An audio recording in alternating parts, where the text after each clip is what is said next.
En el video de hoy comenzaré a contarles cómo el Islam pasó de ser un pequeño culto a convertirse en una religión que conquistó miles de millones de corazones. ¿Cómo empezó todo y con qué dificultades tuvo que enfrentarse su fundador? Y cómo las ideas del profeta Mahoma empezaron a formar las bases de una gran civilización. Entonces, me llamo Semión y bienvenidos al canal Amazing History, donde les contamos sobre los momentos más interesantes de la historia del mundo antiguo y la Edad Media.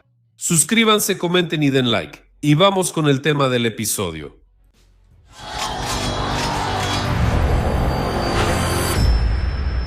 Muhammad nació alrededor del año 570 en la Meca y provenía de la tribu de los Quraysh, y su familia participaba activamente en la vida social y política de la región y se dedicaba al comercio. La Meca era un importante centro religioso. En ella había muchos templos donde numerosas tribus nómadas adoraban a sus dioses. Alá era considerado el más grande de estos dioses, pero muchas tribus en realidad eran politeístas.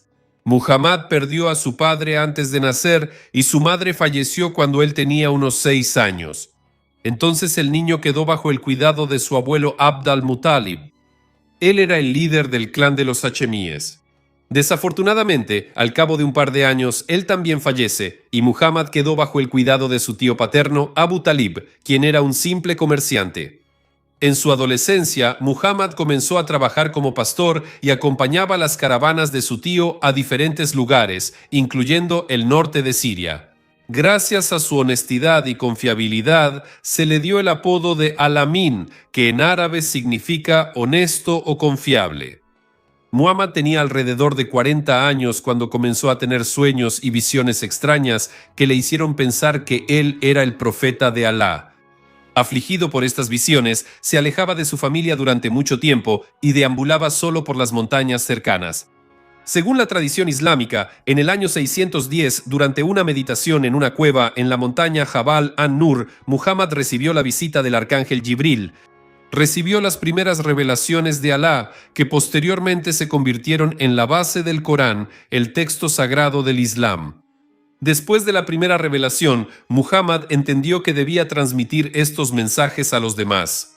Al principio, compartía sus experiencias y mensajes con sus familiares cercanos, empezando por su esposa Yadilla, quien lo apoyaba.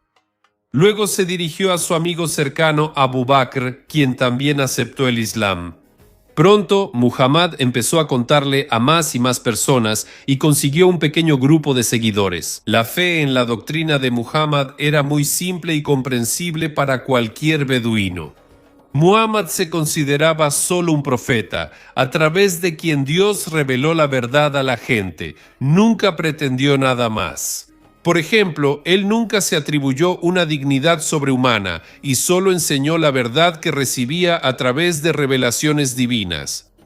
Sin embargo, debido a que su mensaje era monoteísta y condenaba la adoración de otros dioses, esto causó descontento entre la mayoría de las tribus de la Meca, que aún eran politeístas. Las razones de su descontento no solo se debían a creencias religiosas, sino también a problemas económicos. Muhammad se oponía a la adoración de ídolos, lo que afectaba negativamente a los comerciantes de la Meca, quienes atendían a miles de peregrinos que llegaban cada año a la ciudad para visitar sus santuarios. Algunos de estos comerciantes eran incluso del mismo clan que el propio Muhammad e intentaron convencerlo de que abandonara sus prédicas. Pero nada podía detener a Muhammad. Durante unos 3 años, él y sus seguidores vivieron en la Meca como marginados. Los demás habitantes de la Meca acordaron no casarse con ellos, no venderles nada y no comprarles nada, pero el boicot no logró su objetivo. En el año 619, uno tras otro, murieron Abu Talib y Yadilla. El nuevo jefe del clan de los Hashimitas fue Abu Lahab, antiguo enemigo de Muhammad. Después de eso, su vida en la Meca se volvió aún más insoportable. Pero Muhammad continuó con su misión. Comenzó a predicar entre los peregrinos que llegaban en gran número a la ciudad. Sus palabras pronto impresionaron a un grupo de árabes de Yasrib y se apresuraron a llevar la noticia a su ciudad natal sobre la nueva enseñanza que había surgido en la Meca. Pronto, 12 ciudadanos distinguidos de esa ciudad llegaron a la Meca, aceptaron el Islam y le pidieron a Muhammad un guía espiritual. Él les envió a Mus'ab ibn Umair, y 2 años después, cuando todos los árabes de Yasrib se convirtieron al Islam, invitaron a Muhammad a ser su guía religioso y líder. Muhammad vivió en la Meca 3 meses más después de eso, enviando gradualmente a sus seguidores a Yasrib. Abu Lahab y los Quraysh pronto notaron la desaparición de los seguidores de Muhammad y se preocuparon. No les gustaba el aumento de la autoridad de los musulmanes.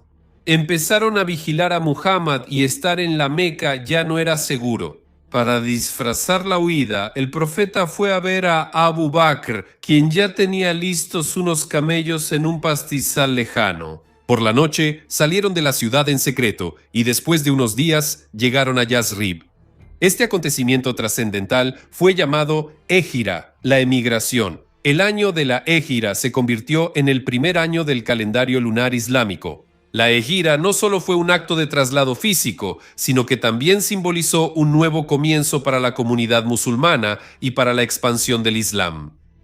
Las primeras acciones de Muhammad como líder de Yathrib fueron más de carácter político que religioso.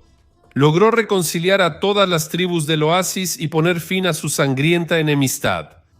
Se celebraron matrimonios entre los muajires, musulmanes inmigrantes de la Meca, y los ansar, musulmanes de Yathrib, lo que ayudó a fortalecer los lazos sociales entre estos grupos.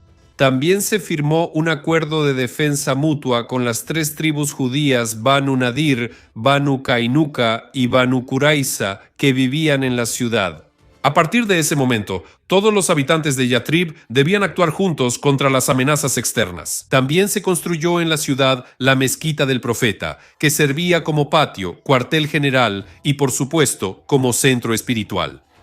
Cuando la posición del profeta en Yathrib se fortaleció, él comenzó la confrontación con la Meca. A principios del año 624, un grupo de musulmanes logró capturar una caravana de la Meca.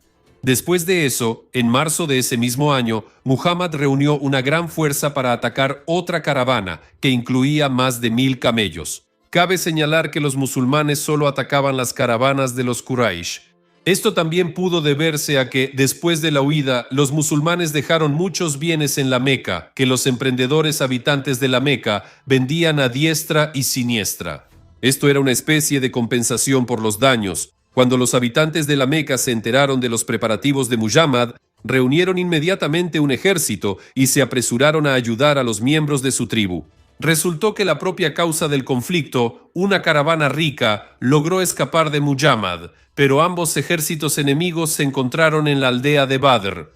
Con Muhammad había alrededor de 300 personas, mientras que los habitantes de la Meca eran cerca de 1000. Aunque de ambos lados participaron en la batalla no más de 1500 personas, según los estándares de aquella época, fue un gran acontecimiento.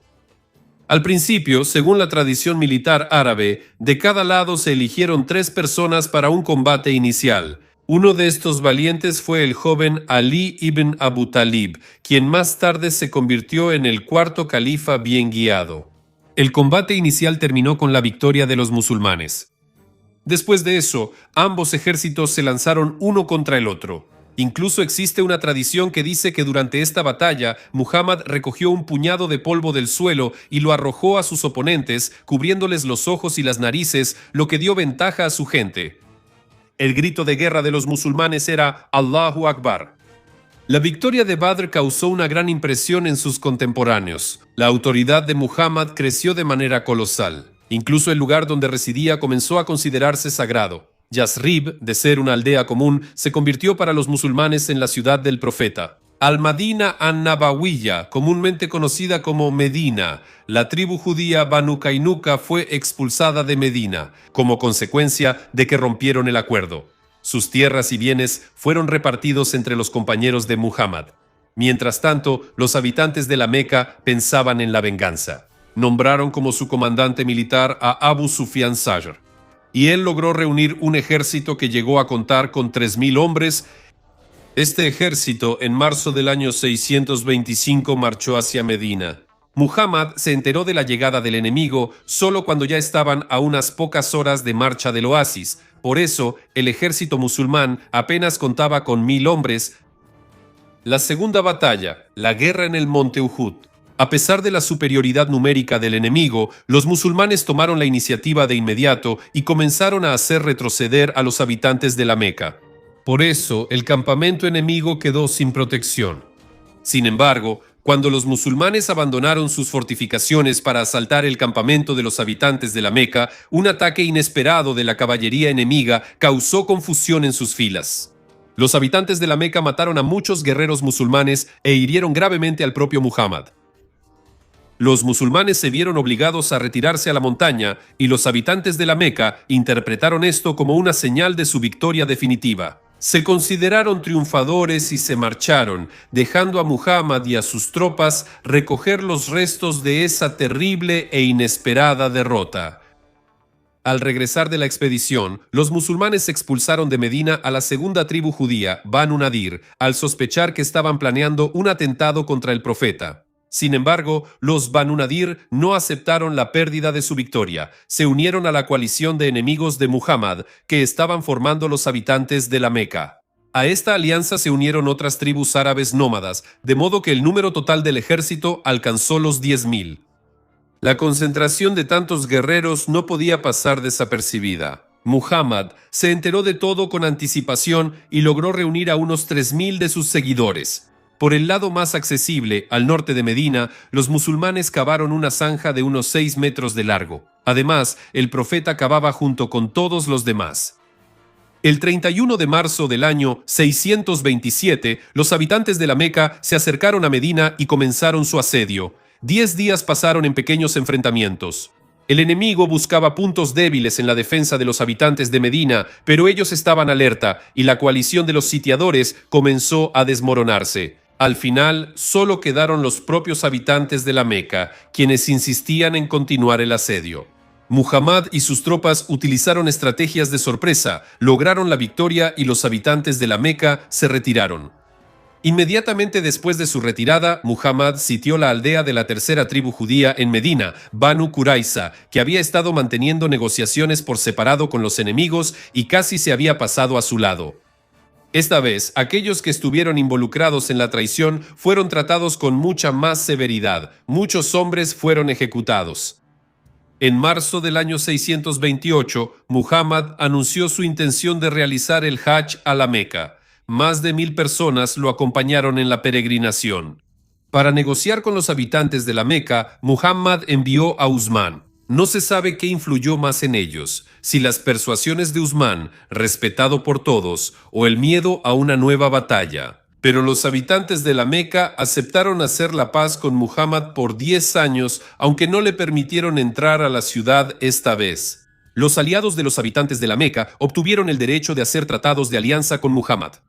Muchos de sus compañeros más cercanos no entendían qué habían ganado los musulmanes con esta paz, pero Muhammad veía más allá que ellos y su actitud reflejaba satisfacción. Sin acercarse a la Kaaba, realizó todos los rituales requeridos y regresó a Medina. Consideraba una gran victoria para sí mismo el hecho de que lo reconocieran como una parte igual y que se permitiera a los aliados de los habitantes de la Meca unirse a cualquiera de las partes. Esto significaba la ruptura del sistema de tratados sobre el que se basaba el poder de la Meca.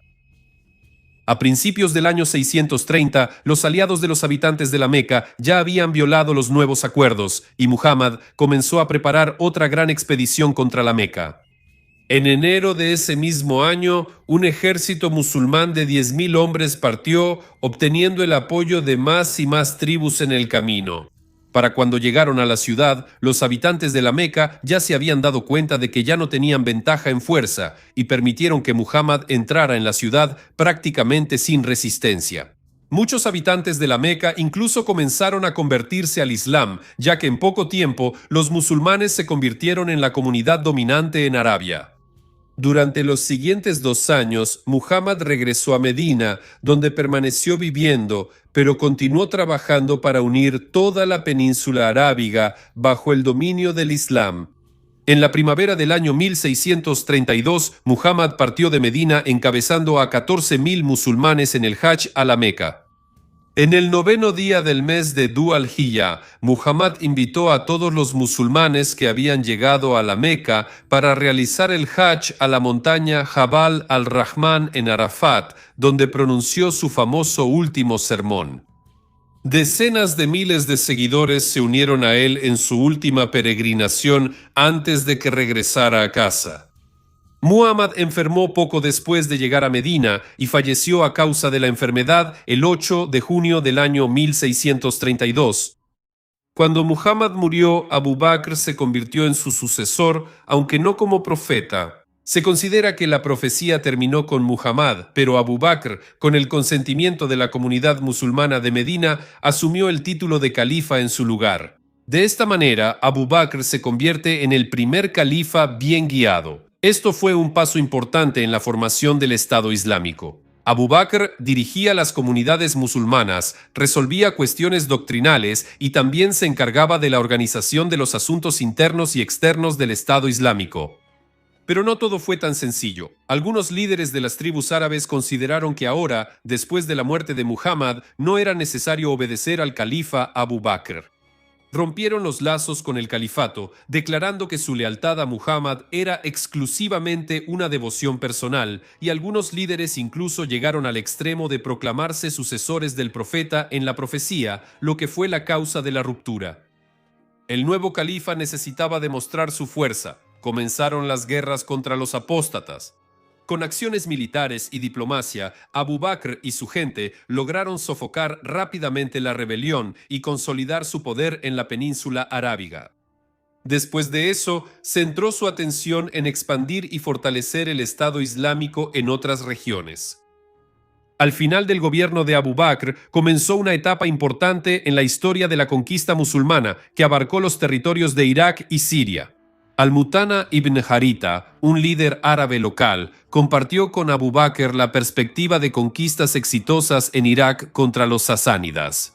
Y el califa, al darse cuenta de la importancia de este momento, envió a su experimentado comandante Jalid ibn al-Walid para investigar las posibilidades. Paralelamente, en el año 633, Abu Bakr envió otro destacamento a Siria con un objetivo similar.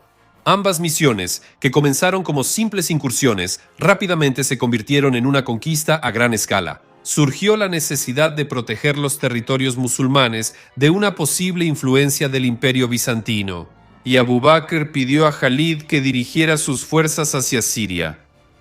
A pesar de la superioridad numérica de los bizantinos, los musulmanes, liderados por Jalid, demostraron habilidad militar y derrotaron al enemigo en la batalla de Ajnadain.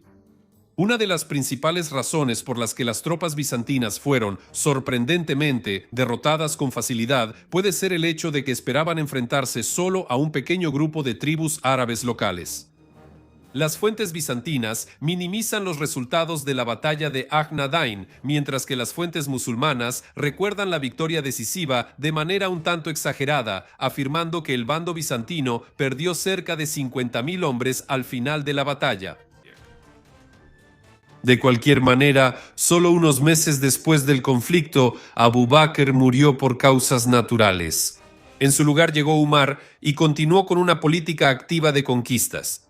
A pesar de la participación activa de Jalid en la lucha victoriosa contra los bizantinos, el nuevo califa decidió reemplazarlo por otro comandante, Abu Ubaida. Ubaida fue nombrado gobernador de la Siria conquistada. Ese mismo año, los musulmanes tomaron Damasco. Al año siguiente, derrotaron a los bizantinos, tomaron la guarnición en Palestina y en el año 636 tomaron Emesa. Para ese momento, el emperador bizantino Heraclio estaba furioso y listo para poner fin a la expansión árabe. Y de nuevo, los bizantinos superaban en número significativamente a las tropas musulmanas que estaban dispersas por toda Siria. Por los bizantinos luchaban fuerzas combinadas de griegos, armenios, georgianos, francos y gasánidas, comandadas por el general Teodoro, así como el comandante armenio Bagán. El número de bizantinos fue de alrededor de 40.000 personas, mientras que los musulmanes tenían entre 20 y 25.000 personas. La situación se complicaba por el deseo de los bizantinos de coordinar el ataque con sus aliados del imperio sasánida. Mientras tanto, Ubaida, que carecía de la experiencia y confianza necesarias, devolvió el mando de las fuerzas musulmanas a Khalid, quien ya se había destacado claramente como un comandante experimentado y victorioso. Khalid rápidamente retiró a sus tropas a la meseta detrás del río Yarmouk, que, en su opinión, ofrecía la mejor posición para el ejército del califato. Mientras tanto, los bizantinos empezaron a impacientarse con los sasánidas, quienes insistían en que aún no estaban listos para ayudar a sus aliados. Por lo tanto, los bizantinos decidieron avanzar por su cuenta. En la primavera del año 636, avanzaron hacia el sur y ocuparon Emesa y Damasco. Después de eso, durante mucho tiempo no emprendieron acciones ofensivas. Al principio, tanto los musulmanes como los bizantinos estaban dispuestos a llegar a un compromiso. Las negociaciones duraron alrededor de 3 meses.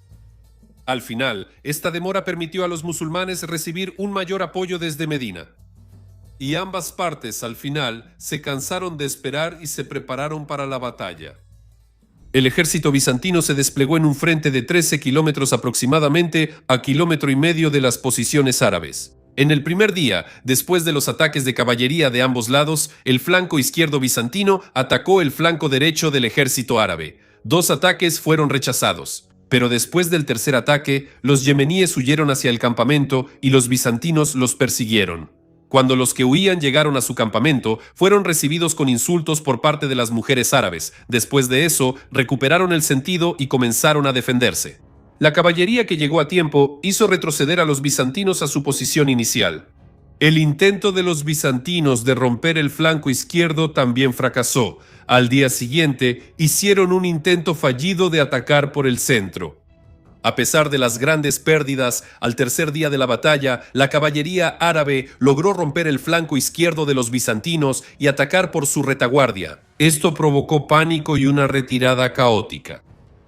La mala coordinación entre las unidades del ejército bizantino provocó que sus acciones exitosas en el flanco izquierdo y en el centro impidieran reaccionar a tiempo al contraataque árabe. Y en el cuarto y decisivo día de la batalla, cada una de sus unidades supervivientes actuó de manera independiente.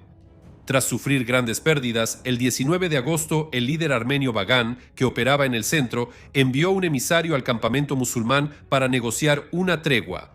Al darse cuenta de que la victoria estaba cerca, Khalid rechazó la propuesta. Y el 20 de agosto de 636 lanzó un ataque decisivo, ordenando a la infantería iniciar una ofensiva en todo el frente. Con un ataque masivo de caballería, rompió el flanco izquierdo de los bizantinos y comenzó a empujarlos hacia las pendientes empinadas. Después de eso, la caballería rompió el flanco derecho, rodeándolo y cortando a los bizantinos la ruta de retirada hacia el norte. Además, un destacamento de caballería de 500 hombres fue enviado al único puente sobre el Yarmouk y al capturarlo, los árabes rodearon a los restos del ejército bizantino. Como resultado, los bizantinos fueron derrotados durante la huida y los musulmanes volvieron a obtener la victoria, sufriendo solo unas 4.000 bajas. Gracias a esta victoria, el califato ortodoxo pudo reclamar el control total sobre el Levante y la península arábiga. Poco después de esto, en el año 637, la propia ciudad santa de Jerusalén aceptó rendirse al califa tras recibir la promesa de que se le garantizaría su seguridad. En cuanto al heroico Khalid, sus brillantes esfuerzos no fueron reconocidos. Cuando regresó con el califa Omar, fue nuevamente relevado de todas sus funciones. ¿Por qué sucedió esto? Fue por envidia. Lo más probable es que la verdadera razón de la destitución de Khalid fuera preservar la pureza religiosa y la fe, no un conflicto personal. Después de tantas victorias que se consideraban imposibles, la gente empezó a exaltar demasiado a Khalid, ya que realmente era un genio militar. Pero Umar no quería que las victorias de Khalid hicieran que la gente le rindiera demasiados honores a Khalid en lugar de a Alá. De esta manera, Umar declaró que la victoria para los musulmanes la dio Dios, no Khalid ni su táctica. Sin embargo, Khalid se negó a rebelarse contra el califa Umar y a vengarse de él. Él se retiró tranquilamente, demostrando lealtad a los principios y a la unidad de la comunidad musulmana. Cuando murió en el año 642 en Emesa, que ahora es la ciudad de Homs, se construyó una mezquita en su tumba en honor al gran comandante, la cual lleva su nombre. Desde la muerte del profeta Mujaira, después de la victoria y hasta la destitución de Jalid, los musulmanes expandieron su poder y religión desde Medina por toda la península arábiga y el Líbano, y no tenían intención de detenerse ahí. Una de las principales razones por las que el califato probablemente logró un éxito decisivo en sus primeras conquistas fue que la población de las tierras controladas por el Imperio bizantino estaba descontenta con su dominio. Esto motivó a muchos a aceptar el Islam y unirse a las filas de los musulmanes, como una oportunidad para liberarse de la opresión bizantina. Además, a juzgar por las declaraciones del califa Umar, las verdaderas capacidades militares y la destreza estratégica de Jalid resultaron ser factores clave en el rápido éxito. Su experiencia y habilidad táctica permitieron a los musulmanes enfrentarse eficazmente a la superioridad numérica del enemigo. Las primeras conquistas exitosas crearon condiciones favorables para que los musulmanes continuaran su expansión, tanto dentro del Medio Oriente como fuera de él.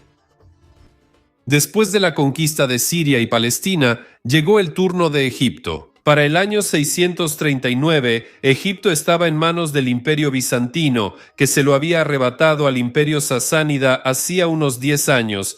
Sin embargo, mientras luchaban entre sí, estas dos poderosas potencias regionales no se dieron cuenta de la invasión árabe, perdiendo así el Levante. En diciembre del año 639, el comandante árabe Amr ibn al-As encabezó un ejército de 4.000 hombres hacia la frontera egipcia para continuar la expansión musulmana. Amr había estado muchas veces en Egipto en la época preislámica como comerciante y conocía perfectamente la riqueza del país y sus caminos. Con el tiempo, adquirió experiencia militar participando en las guerras contra los apóstatas y en la conquista de Siria y Palestina.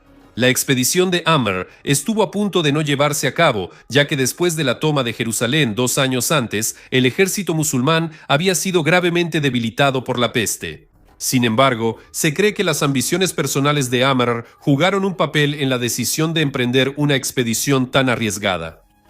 Lo más probable es que el califa Umar no haya dado permiso para la expedición. Cuando se enteró de que el destacamento se había ido, se preocupó de que su gente, siendo tan pocos, no pudiera arrebatarle a los bizantinos un territorio tan enorme. Por eso envió una carta para alcanzarlos, en la que ordenaba a Amr regresar de inmediato a casa, a menos que ya hubiera entrado en Egipto. El mensajero lo alcanzó cerca de la frontera egipcia en la región de Rafah. Amr, por supuesto, sospechaba el contenido de la carta y no quería desviarse de su objetivo, así que recurrió a un truco. Ordenó al ejército acelerar el paso y le dijo al mensajero que abriría la carta cuando el ejército se detuviera para pasar la noche, al final del día. El mensajero no tenía idea del contenido del mensaje y aceptó fácilmente acompañar al ejército hasta que terminaran su jornada diaria. Amr se aseguró de que los guerreros siguieran avanzando hasta que estuvieran en territorio egipcio y finalmente se detuvieron cerca de la ciudad de El Arish. Amr finalmente accedió a abrir la carta del califa y compartió su contenido con sus soldados, pidiéndoles que pensaran en lo que debían hacer a continuación. Como él suponía, todos estuvieron de acuerdo en que, ya que prácticamente ya estaban en territorio egipcio, no había razón para regresar. Amr envió un mensaje al califa y continuó su camino sin encontrar resistencia por parte de los habitantes locales.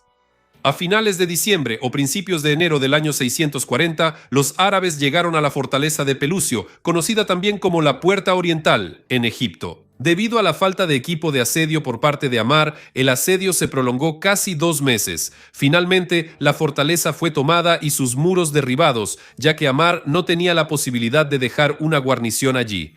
El primer éxito de los árabes atrajo a sus filas a una gran cantidad de beduinos del Sinaí, lo que les ayudó a compensar las pérdidas sufridas durante el asedio. Después, Amr envió a sus tropas a Bilbeis para el siguiente asedio. A diferencia de Pelucio, aquí los bizantinos ofrecieron una resistencia significativa a los árabes invasores.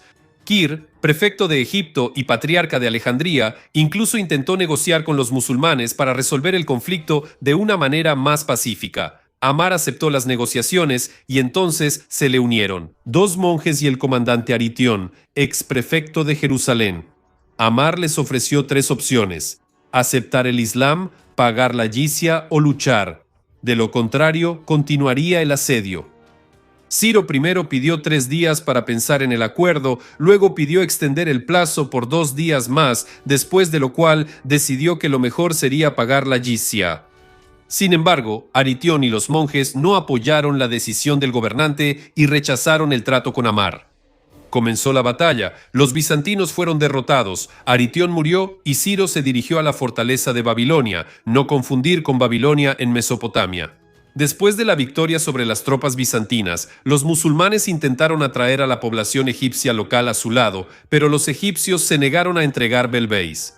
Los árabes se vieron obligados a reanudar el asedio hasta que en marzo del año 640 finalmente lograron capturar la ciudad. Después, el comandante árabe puso la mira en la fortaleza de Babilonia. Era una fortaleza poderosa que protegía el delta del Nilo desde el sur. Sus muros tenían aproximadamente 18 metros de altura y más de 2 metros de grosor. Los bizantinos estaban preparados para el asedio y comenzaron a rechazar todos los intentos de los árabes de avanzar y romper la fortaleza. Para julio, Amr entendió que la batalla para él se había estancado. Envió un mensaje al califa Umar pidiendo refuerzos, los cuales el califa ya había enviado para cuando recibió la carta.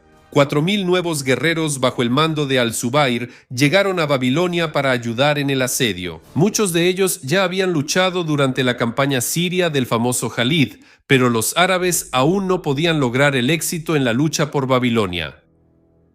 Entonces Amr y As-Zubair decidieron lanzar un ataque preventivo contra la ciudad de Heliópolis, que se encontraba a unos 15 kilómetros de Babilonia.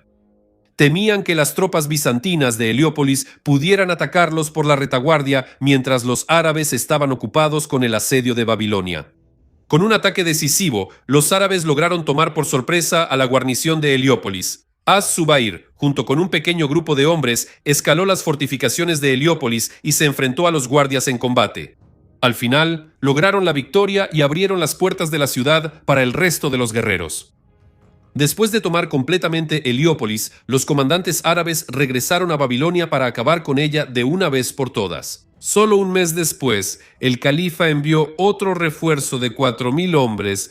De esta manera, el número total de musulmanes ya era de aproximadamente 12.000 guerreros. Mientras tanto, la guarnición bizantina en Fayum recibió la noticia de la caída de Heliópolis y abandonó repentinamente sus puestos sin advertir a los habitantes de la ciudad sobre sus acciones.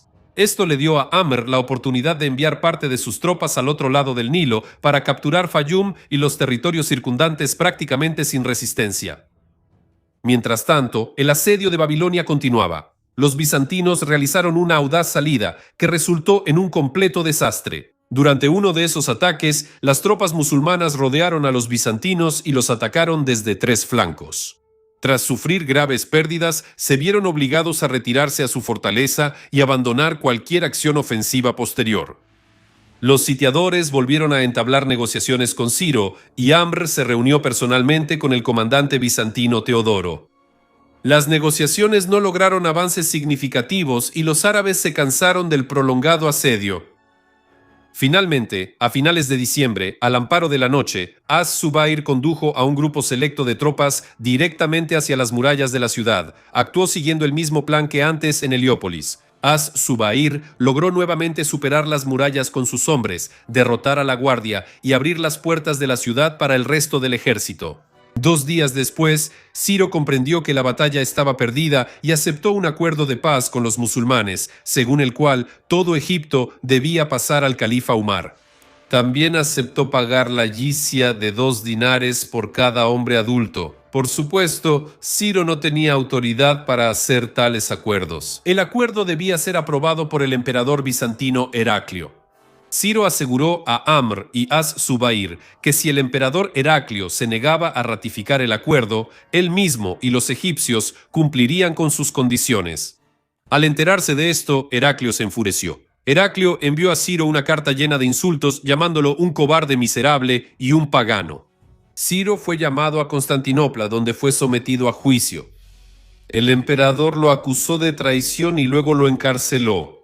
Luego, Heraclio comenzó a reunir un gran ejército en Constantinopla con la intención de liderar personalmente la campaña en Egipto. Y no se sabe cómo habría terminado todo esto si no fuera por su repentina muerte en febrero del año 641. Las tropas reunidas se dispersaron durante la crisis de sucesión que siguió y la ayuda no llegó a Egipto.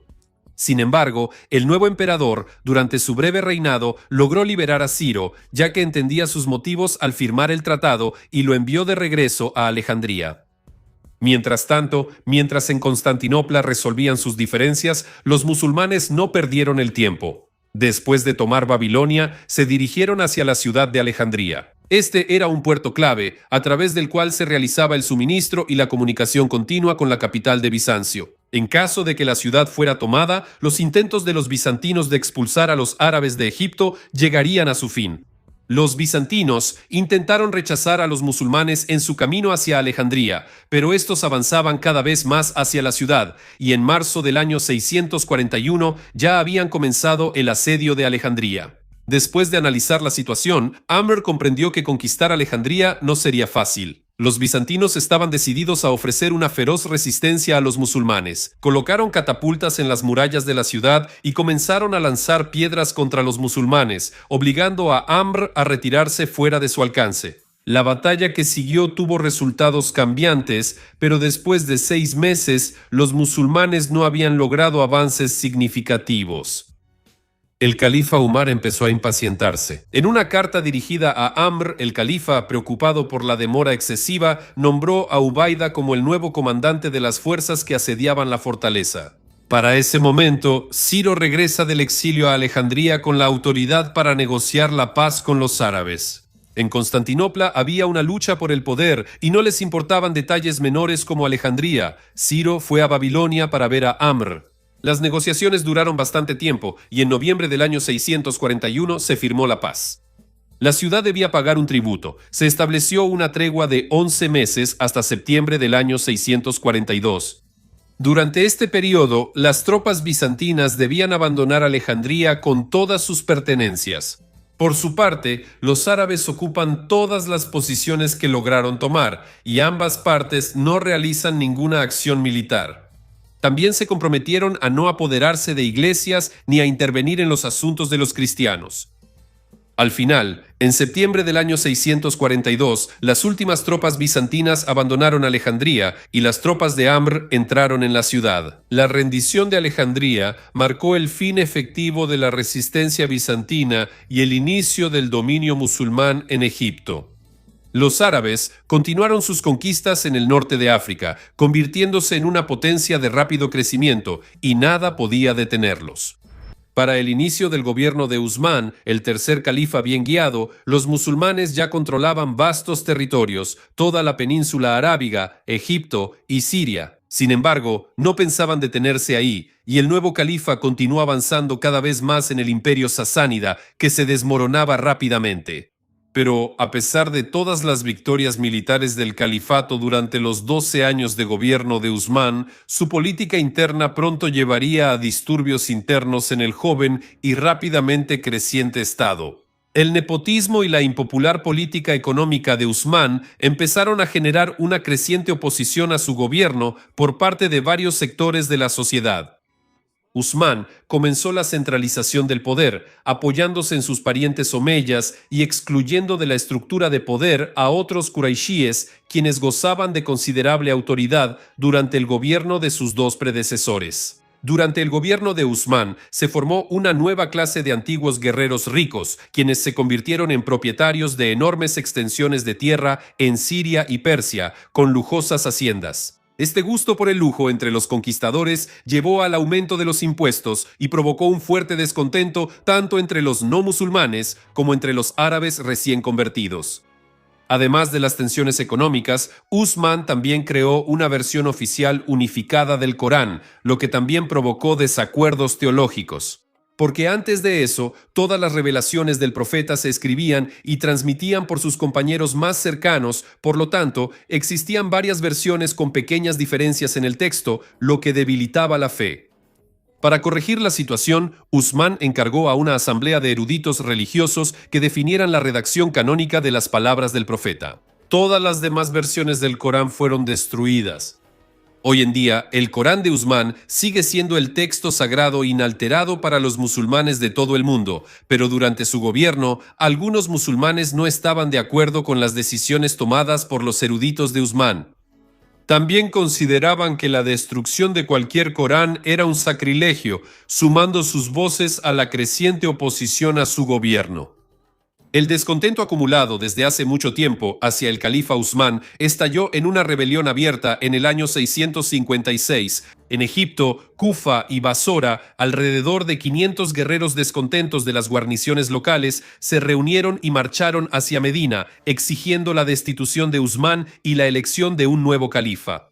Al negarse a abandonar el cargo de califa, Usmán intentó lograr una solución pacífica enviando a Ali ibn Abu Talib, yerno del profeta y uno de los primeros musulmanes, a negociar con los rebeldes en su nombre. Al final, los guerreros de Kufa y Basora fueron convencidos de hacer la paz con Usmán, y a los guerreros de Egipto se les prometió nombrar como nuevo gobernador a Muhammad ibn Abu Bakr, hijo del primer califa. Ali actuó como garante del acuerdo. Esto satisfizo a los rebeldes y comenzaron a regresar a Egipto. Pero en el camino de regreso, un mensajero de Usmán que se dirigía a Egipto los adelantó. Decidieron detenerlo y registrarlo. Al mensajero le encontraron una orden para el gobernador de Egipto de ejecutar a los líderes de los rebeldes. Al tomar esto como una señal de traición por parte de Usmán, los rebeldes regresaron a Medina y sitiaron su casa.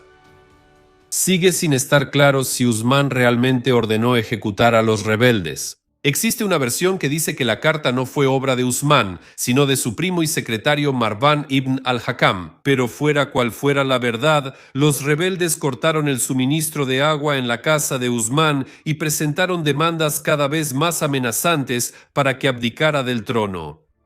El bloqueo duró alrededor de 40 días hasta que el 16 de junio uno de los sirvientes de Marwan mató con una piedra desde el balcón a un representante de los rebeldes, haciendo que un desenlace sangriento fuera prácticamente inevitable.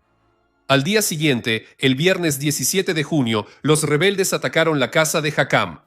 Usmán ordenó a sus defensores que depusieran las armas y no pelearan, ya que no quería derramamiento de sangre. Sin embargo, algunos de ellos, incluyendo a Marwan y a los hijos de Ali, no obedecieron esa orden e intentaron salvar la vida de su califa. Cuando Usmán estaba sentado para la oración del mediodía, Muhammad ibn Abu Bakr y varios rebeldes egipcios entraron a su casa desde el techo de la casa vecina, amenazando al califa con la punta de la espada. Aunque las fuentes difieren en sus opiniones sobre este evento y el papel de Ibn Abu Bakr en él, el resultado final fue el mismo. Usmán se convirtió en el primer califa asesinado por sus propios correligionarios. Y este acontecimiento sacudió al mundo musulmán hasta lo más profundo de su ser. Después del asesinato, los grupos rebeldes controlaban de hecho Medina y bajo su influencia, Ali fue elevado al rango de califa. Parecía que él era una elección segura y popular. Sin embargo, el escándalo por el asesinato de Usmán puso al nuevo califa en una situación difícil. Considerando los esfuerzos de Ali por calmar la rebelión y las heridas que su propio hijo Hassan recibió defendiendo a Usmán, es poco probable que él haya jugado algún papel en el asesinato de su predecesor. Pero muchos de los rebeldes que se opusieron a Usmán ahora eran sus principales partidarios. Él no podía castigarlos, ya que eso habría llevado al rechazo de su autoridad y posiblemente a su propia muerte. Por otro lado, los omeyas, representantes del poderoso clan de Usmán, exigían el castigo de los culpables del asesinato. Al verse atrapado, Ali permitió que el asesinato de Usmán quedara impune, lo que llevó a acusaciones de debilidad y complicidad, especialmente por parte de los omeyas, sentando las bases para la primera guerra civil islámica. Los primeros indicios de conflicto provinieron de Talha ibn Ubaidullah y As-Zubair ibn al-Awwam, los principales rivales de Ali en las elecciones. En el pasado estos dos lucharon junto a Ali como compañeros. Pero, a pesar de que Talha anteriormente se oponía a Usmán, ellos fueron algunos de los partidarios más activos en la lucha contra los rebeldes. y rápidamente llegaron a un entendimiento con otra oponente de Alí, Aisha, la viuda del propio profeta. Como Aisha era la líder espiritual unificadora de la rebelión, fue financiada por numerosos gobernadores omeyas que fueron derrocados por Alí al inicio de su gobierno. Bajo su bandera se unieron varios líderes musulmanes prominentes, incluido Marwan, y la Meca se convirtió en el centro de la rebelión. Como parte de los preparativos para la batalla, Aisha, Zubair y Talha, al mando de un grupo de varios cientos de guerreros, se dirigieron a la ciudad de Basora. Según una narración, en el asentamiento de Jawab, que está en el camino a Basora, Aisha se desanimó por el constante aullido de los perros. Esto le recordó la advertencia ominosa que el profeta Muhammad hizo a sus esposas muchos años atrás. Llegará el día en que los perros de Jawab ladrarán a una de ustedes, y ese será el día en que aquella a la que le ladren estará profundamente equivocada. Ella consideró esto como una mala señal e incluso planeó abandonar la compañía, pero Talha y Az-Zubair la disuadieron. Estos dos discutían constantemente sobre quién de ellos debía ser el líder, tanto en la batalla como en la vida cotidiana. Al llegar a la ciudad, Talha y Az-Zubair fueron al mercado, donde empezaron a llamar a la gente a las armas, pero las opiniones de los habitantes de Basora estaban divididas. Algunos apoyaron, otros condenaron. Al final, esto terminó en una gran pelea entre los partidarios de Aisha y Ali. Sin embargo, más importante que la pelea en el mercado fue la reacción del gobernador de Basora, quien permaneció leal a Ali. No queriendo permitir un derramamiento de sangre en su ciudad, permitió que los rebeldes acamparan fuera de sus límites. Él mismo esperaba noticias de Ali, quien venía en camino desde Medina. Pronto llegó un mensaje del califa en el que se ordenaba dar a los rebeldes un ultimátum: lealtad a Ali o guerra. Pero para entonces, el ejército de Ali y la rebelde Aisha ya se había instalado en un campamento protegido. Cabe señalar que incluso después del asesinato del califa Usmán, la idea de una guerra abierta entre musulmanes seguía siendo casi impensable para la mayoría. Por eso, se envió un mensajero a los rebeldes con una última súplica de paz y el fin de la rebelión. Al recibir una negativa, la guarnición de Basora atacó a los rebeldes. Se libró una batalla corta y sangrienta alrededor del campamento de Aisha. Murieron muchas personas de ambos bandos, pero los rebeldes no fueron expulsados. Después de esto, se firmó una tregua difícil que debía durar hasta la llegada de Ali. Sin embargo, la tregua no duró mucho. Los rebeldes entendían que, con la llegada de las fuerzas de Ali, quedarían en minoría. Por eso, siguiendo el consejo de Talha, el grupo de rebeldes realizó una incursión y capturó al gobernador de Basora durante la oración vespertina en la mezquita. Le dieron 40 latigazos, le arrancaron la barba y las pestañas y luego lo pusieron bajo custodia. A la mañana siguiente, los rebeldes atacaron el almacén de alimentos, mataron a 40 personas afuera y se apoderaron del grano destinado a la alimentación invernal de los habitantes de la ciudad. En respuesta a esto, alrededor de 700 guerreros de Basora atacaron a los rebeldes, pero rápidamente fueron rodeados y sometidos por el ejército rebelde, que era más numeroso. Después de eso tomaron el control total de Basora. Antes de la llegada de Ali, a los rebeldes no les quedaba mucho tiempo para reunir apoyo para su movimiento. Aunque el control de la ciudad y su tesoro llevó a la mayoría de las tribus cercanas, al menos nominalmente, bajo la bandera de Aisha, los emisarios enviados al norte, a Kufa, tuvieron menos éxito. El gobernador de Kufa le negó cortésmente su apoyo a Aisha, intentando mantener la neutralidad. Sin embargo, cuando el hijo de Ali, Hassan, llegó a Kufa en busca de apoyo, el gobernador fue rápidamente depuesto y se reunieron más de 6,000 personas para tomar Basora. Al sumarles 700 personas de Medina y alrededor de 2,000 reunidas de diferentes tribus en el camino, Ali llegó a Basora el 5 de diciembre. En total, tenía alrededor de 10,000 personas, lo que era comparable en número al ejército de Aisha, compuesto por habitantes de Basora y la Meca. Entre los ejércitos se instaló una tienda, en la que durante 3 días se llevaron a cabo negociaciones entre Talha, Az-Zubair y Ali. Las partes intentaron llegar a un acuerdo y evitar la guerra, pero no lograron ningún resultado. En el último intento de evitar el derramamiento de sangre, Ali ordenó a uno de sus hombres que llevara una copia del Corán entre las filas de los guerreros en la punta de una lanza, apelando a que se respetara su contenido. Sin embargo, los rebeldes respondieron matando a ese guerrero con una flecha. Entonces Ali dio la orden de iniciar el ataque. Aisha fue sacada del campo de batalla montada en un camello. Fue precisamente en honor a este animal que la batalla recibió su nombre. Por una razón desconocida, Az-Zubair abandonó a su ejército y se retiró al inicio de la batalla. Según una versión, la correspondencia secreta con Ali lo convenció de que había elegido el camino equivocado.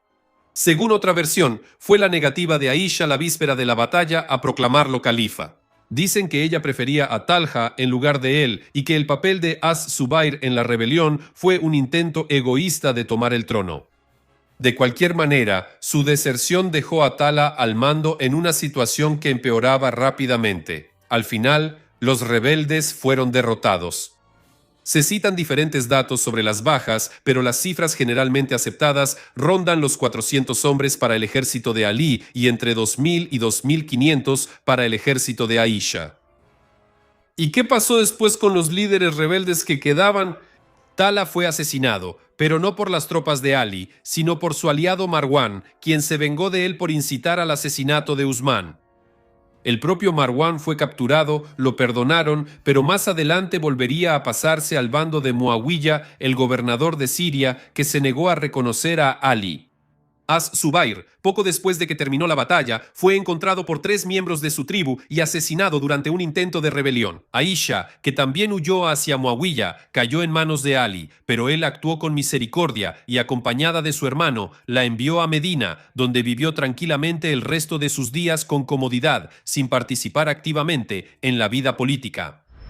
Y así, antes de que continúe contándoles sobre los acontecimientos de la primera fitna, regresemos un poco en el tiempo, antes de la muerte de Usman, para entender cuál fue el papel del clan de los Omeyas en todo esto, quienes, siendo una familia rica de la Meca, llegaron a convertirse en los gobernantes del califato. En la Arabia preislámica, la vida estaba fuertemente dividida por clanes, pero en el califato temprano, bajo los 2 primeros califas bien guiados, la hermandad islámica reemplazó la lealtad tribal que existía antes. El califato se organizó sobre los principios de justicia y unidad islámica heredados del profeta. La administración se llevaba a cabo principalmente gracias al consenso de los compañeros en Medina. Al convertirse en el primer califa, Abu Bakr enfatizó en su discurso a los musulmanes reunidos en Medina que él no era el más grande entre ellos, y que estaría contento de recibir la ayuda y los consejos de sus súbditos, incluso si eso iba en contra de sus propias propuestas. Y aunque Abu Bakr tenía hijos adultos, él transfirió el califato a su consejero y compañero Umar y no intentó crear una dinastía gobernante.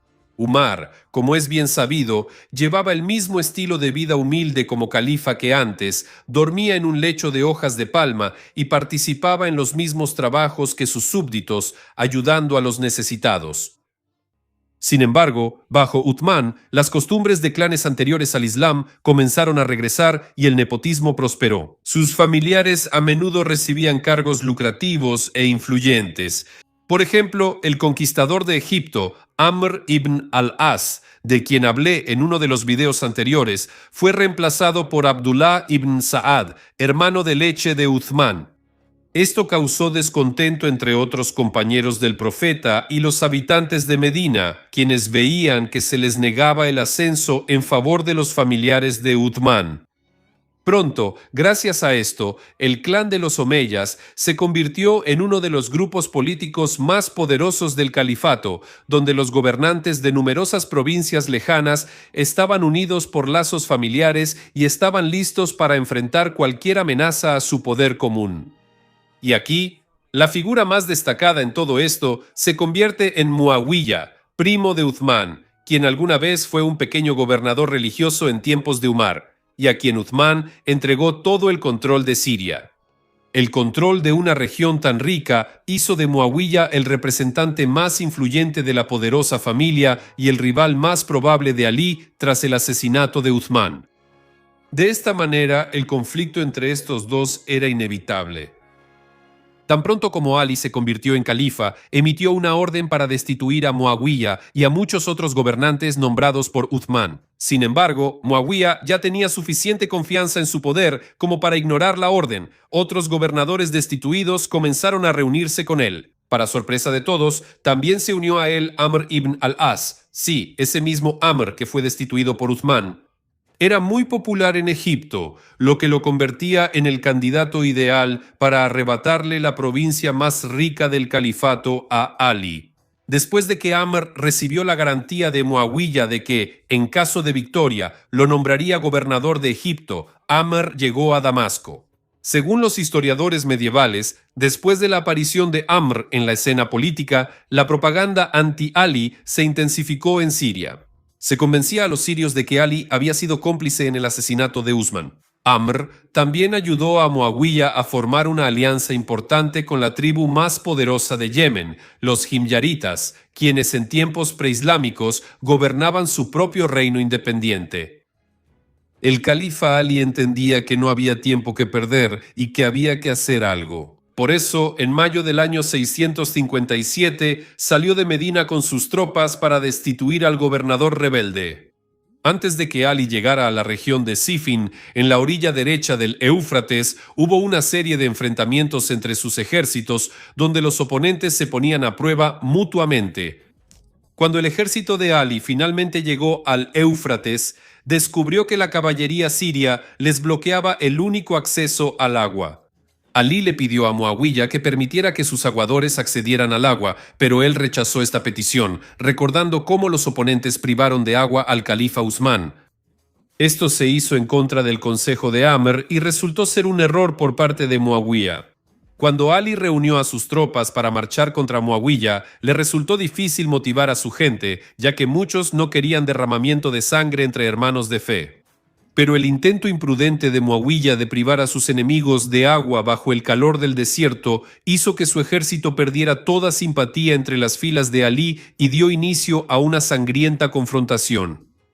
El número de soldados en ambos ejércitos es motivo de debate. Al-Tabari estima que el ejército de Ali contaba con 70.000 hombres. Lo más probable es que esta cifra esté exagerada, considerando que en la batalla del Camello participaron muchas menos personas. Pero incluso si aceptamos una estimación más conservadora de 20 a 30.000 para Ali, a pesar de que el ejército de Muawiyah era mucho más grande, la batalla de Sifin se convirtió en una de las más grandes y significativas en la historia del Islam, y se llevó a cabo en varias etapas durante las siguientes semanas.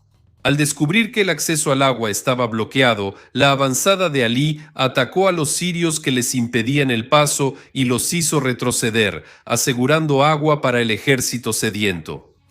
Esta vez, Muawiyah era quien debía preocuparse por abastecer de agua a su ejército. A diferencia de Muawiyah, el califa permitió a los sirios usar el camino, aunque muchos en su entorno desaprobaron este acto excesivamente noble. Después de eso, los ejércitos pasaron 2 días en una tensa confrontación. Y tras negociaciones fallidas, luego más de una semana de incursiones diarias y duelos personales entre guerreros de linaje noble, que continuaron hasta el 18 de junio, cuando cada ejército probaba la fuerza del otro, pero no deseaba comprometerse por completo. El 19 de junio se firmó un nuevo acuerdo de alto el fuego que duró más de un mes. En el último intento de alcanzar un acuerdo de paz, o al menos convencer a los líderes de las partes enfrentadas de pasarse al bando contrario. Pero estos intentos no tuvieron más éxito que los anteriores. Los enviados pasaban semanas yendo y viniendo entre los dos ejércitos con mensajes y sobornos, pero la situación de estancamiento prácticamente no cambiaba. Hay abundante material histórico sobre la batalla de Cefene, pero a menudo describen episodios aislados de la guerra.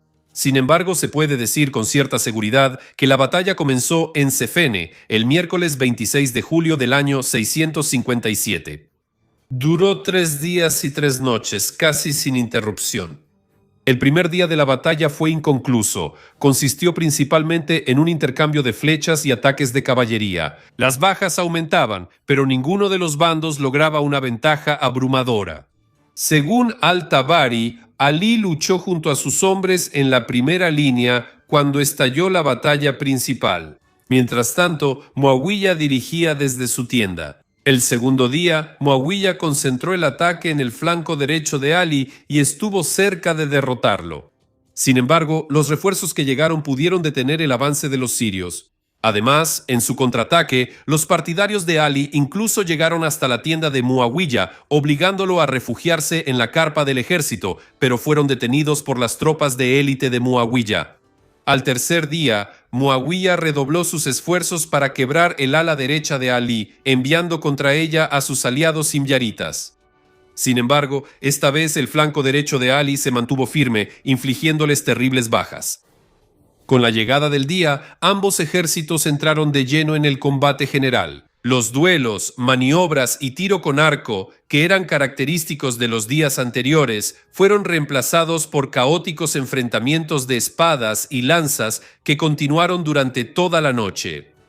Con la llegada de la mañana, después de la noche más sangrienta de la guerra civil, el ejército de Ali parecía estar ganando, empujando a las tropas de Muawiyah hacia atrás e incluso obligándolo a trasladar su tienda a un lugar más seguro tras otro ataque al campamento. Pero al final, no fue la fuerza de las armas la que decidió el resultado de la batalla.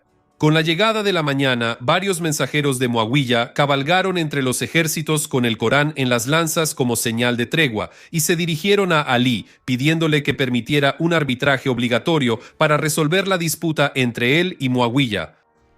Aunque Ali tenía la ventaja en la batalla, muchos de sus soldados, agotados después de una larga lucha y sin querer seguir combatiendo contra sus hermanos en la fe, consideraron la propuesta como una alternativa digna a seguir luchando e ignoraron los llamados de Malik al-Ashtar y otros para continuar la batalla. Ali, que tenía las manos atadas, aceptó la tregua de Muawiyah y el llamado al arbitraje, poniendo fin a la batalla. Cada lado nombró a un árbitro, Amr ibn al-As, por parte de Muawiyah, y el exgobernador de Kufa, Abu Musa al-Ashari, por parte de Ali, quien, a pesar de su enemistad personal con Ali, contaba con el apoyo del ejército, compuesto principalmente por gente de Kufa. Ambos ejércitos abandonaron el campo de batalla, acordando que en los próximos meses ambos árbitros se reunirían para juzgar justamente el asesinato de Usman y decidir quién era el califa legítimo, guiándose por el Corán. Sin embargo, parte de los partidarios de Ali se opusieron firmemente al arbitraje, considerando esto como una traición a Dios al dejar la decisión en manos de personas falibles, en lugar de permitir que Alá eligiera al vencedor en el campo de batalla. Antes de que Abu Musa partiera a la primera ronda de arbitraje, algunos seguidores de Ali le exigieron que abandonara las negociaciones y regresara a la guerra contra Muawiyah. Ali los reprendió, declarando que él habría preferido continuar la batalla en Sifin, pero que ahora estaba obligado a respetar los acuerdos alcanzados. No satisfechos con esto, adoptaron el lema: el poder pertenece solo a Dios. Y durante los meses siguientes, nuevos seguidores se unieron a su punto de vista, quienes empezaron a ser llamados jarijíes, del verbo árabe jaraja, que significa abandonar o rebelarse. Después del regreso de las tropas de Ali a Kufa, los jarijíes se convirtieron en un verdadero dolor de cabeza para él. Ellos criticaban a Ali cuando él dirigía las oraciones en la mezquita y declararon que tanto él como Muawiyah no eran aptos para gobernar. A medida que crecía el descontento, los dos árbitros se reunieron 2 veces durante el año siguiente, ambas veces durante varias semanas seguidas, y finalmente emitieron un veredicto a favor de Muawiyah, decidiendo destituir a Ali del puesto de califa en abril del año 658. Ali se negó a acatar esta decisión, declarando que era más bien una cuestión política que un verdadero juicio religioso. Pero con esto, Ali debilitó mucho su legitimidad y debilitó su posición en el enfrentamiento continuo con Muawiyah. Mientras tanto, en Kufa, el movimiento de los jarichíes pasó de ser un simple grupo de descontentos a convertirse en una rebelión completa. Saliendo de Kufa en pequeños grupos para evitar ser detectados, se dirigieron al canal de Nahravan en la orilla oriental del Tigris para reagruparse. En el camino se les unieron alrededor de 500 personas más de Basora. Ali salió rápidamente de Kufa persiguiendo a los jarijíes y llegó a su campamento en julio del año 658. A pesar de su traición, Alí intentó evitar la batalla, señalando que ahora estaba dispuesto a reanudar la guerra contra Muawiyah como ellos querían y les pidió que regresaran a su lado. Algunos así lo hicieron, pero la mayoría de los aproximadamente 2000 rebeldes se mantuvieron firmes en su postura, lo que provocó algunas discrepancias en las filas de Alí. Muchos de sus seguidores pensaban que los jarichíes eran un problema menor y que simplemente debían ser ignorados hasta que Muawiyah fuera derrotado. Pero después de que varios habitantes locales fueran asesinados por los jarichíes, Alí reaccionó rápidamente. El 17 de julio su ejército, mucho más numeroso, entró en combate con ellos y los derrotó fácilmente.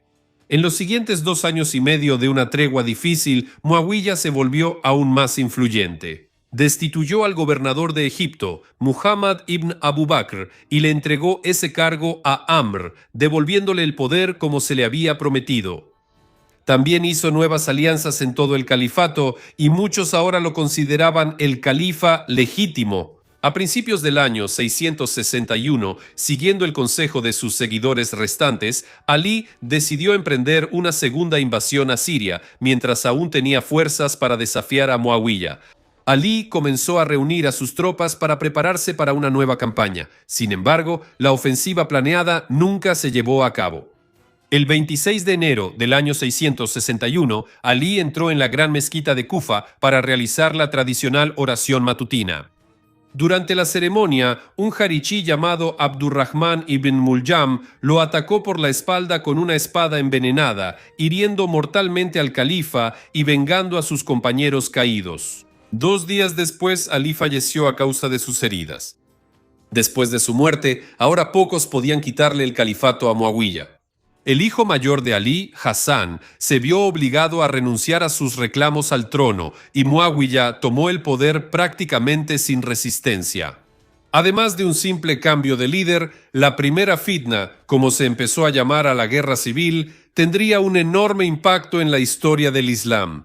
Dividió el movimiento religioso y cultural que, al unirse, había conquistado poderosos imperios. También cambió la naturaleza del liderazgo en el califato. Las elecciones, mediante las cuales se eligieron los primeros 4 califas, darían paso a la sucesión dinástica. El poder permanecerá en manos del clan de los omeyas durante los siguientes 90 años, lo que marcará el fin del califato ortodoxo.